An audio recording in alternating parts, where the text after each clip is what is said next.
अगर खांसी इतनी हो कि रात को नींद ना आए, सीना भारी भारी लगे, बलगम फंस जाए और बाहर ही ना निकले, और आप हर सिरप ट्राई कर चुके हो लेकिन फ़ायदा ना हो, तो आज की ये वीडियो आपके लिए गेम चेंजर है। क्योंकि आज हम बात करने वाले हैं एसीफल सिरप की, जो सिर्फ खांसी दबाता नहीं बल्कि बलगम को जड़ से निकालता है। वीडियो एंड तक जरूर देखिएगा। अस्सलाम वालेकुम, welcome to my channel Pit Palace, और आप देख रहे हैं पिट पैलेस चैनल। इस चैनल पर हम मेडिसिन का related information, common health problems और डॉक्टर के जो लिखे हुए सिरप्स का सही यूज़ सिंपल उर्दू में बताते हैं। सच बताइए, क्या आप बलगम वाली खांसी से परेशान हैं? बच्चे या बुजुर्ग रात भर खांसते रहते हैं, सीने में बंदिश जो महसूस होती है? अगर हाँ, तो हो सकता है कि आपको सिर्फ कफ सिरप नहीं बल्कि म्यूकोलिटिक सिरप चाहिए। एसीफल सिरप क्या है? एसीफल एक एक्सपेक्टोरेंट और म्यूकोलिटिक सिरप है। इसका काम बलगम को पतला करना, एयरवेज को ओपन करना और खांसी को प्रोडक्टिव बनाना है। याद रखिए, ये सिंपल कफ सिरप नहीं, ये चेस्ट क्लियरिंग मेडिसिन है।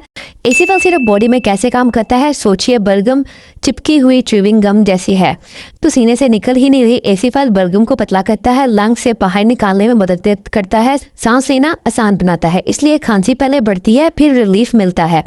एसीफल सिरप के यूजेस या इस्तेमाल क्या हो सकते हैं? अब हम बात करते हैं सबसे पहले बलगम वाली खांसी, यानी कि वेट कफ है। अगर आपको यहाँ पे चेस्टी कफ है, सबसे कॉमन यूज, तो उसमें इस्तेमाल किया जा सकता है सबसे ज़्यादा। इसके अलावा ब्रोंकाइटिस, यानी कि अगर आपको एक्यूट या क्रॉनिक ब्रोंकाइटिस में बलगम जो है, अगर आपको बलगम वाली खांसी है या फिर आपको विजिंग है, तो यहाँ फिर आपकी चेस्ट जो है वो टाइटनेस हुई है, तो एसीफल बहुत ही मददगार सिरप है हो सकता है। इसके अलावा अस्थमा एंड सीओपीडी यानी क्रॉनिक ऑब्स्ट्रक्टिव पल्मोनरी डिजीज में तो जो कंप्लीट ट्रीटमेंट नहीं लेकिन बलगम निकालने के लिए हेल्पफुल हो सकता है।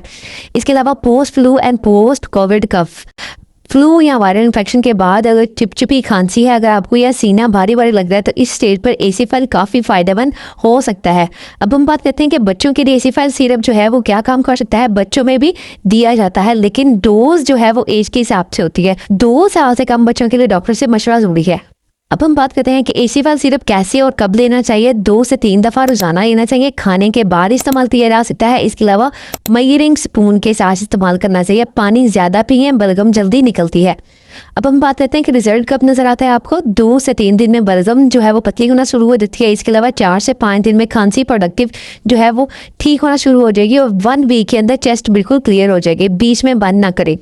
अब हम बात करते हैं कि एसीफल सिरप के साइड इफेक्ट्स, नुकसान क्या हो सकते हैं। ये सबसे ज़्यादा ऑनेस्ट वाला सेक्शन होता है। कॉमन जो साइड इफेक्ट्स हो सकते हैं, आपको नोजिया हो सकता है। इसके अलावा आपको स्टमक जो है वो आपका अपसेट हो सकता है और हल्की सी वॉमिटिंग महसूस हो सकती है।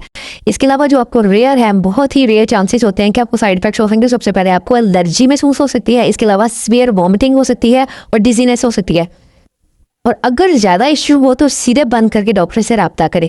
अब हम बात करते हैं कि किन लोगों को केयर करना चाहिए। तो सबसे पहले स्टमक अल्सर के जो पेशेंट है उनको केयर करना चाहिए। दूसरे नंबर पर सीवियर लिवर डिजीज़ वाले पेशेंट को एहतियात करनी चाहिए। और दूसरे नंबर पर प्रेगनेंसी जिनको है, तो विदाउट अ डॉक्टर के एडवाइस के बगैर आप बिल्कुल इसको इस्तेमाल ना करें।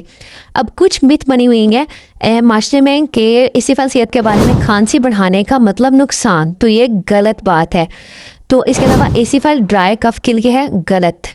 बच्चों के लिए अनसेफ है, गलत। सही डोज ज़रूरी है, बिल्कुल। अगर आप सही डोज से इस्तेमाल करेंगे तो बच्चों में भी इस्तेमाल किया जा सकता है। आखिर में हम बात करते हैं कि एसीफल जो है वो बलगम वाली खांसी के लिए बेस्ट है। इसके अलावा चेस्ट कंडीशन को रूट से क्लियर करता है और सही यूज़ के साथ सेफ और इफेक्टिव सिरप है। अगर आपको बलगम है या चेस्ट टाइटनेस है या प्रोडक्टिव कफ है, तो आप एसीफल सिरप को सही तरीके से यूज़ करें। अगर आपको वीडियो पसंद आए तो लाइक करें, शेयर करें और चैनल को भी सब्सक्राइब करें। कमेंट करें खांसी कब से है आपको, तो नेक्स्ट वीडियो क्या होनी चाहिए तो लाजमी कमेंट में करके बताइएगा। अल्लाह हाफिज़, मिलते हैं नेक्स्ट वीडियो में।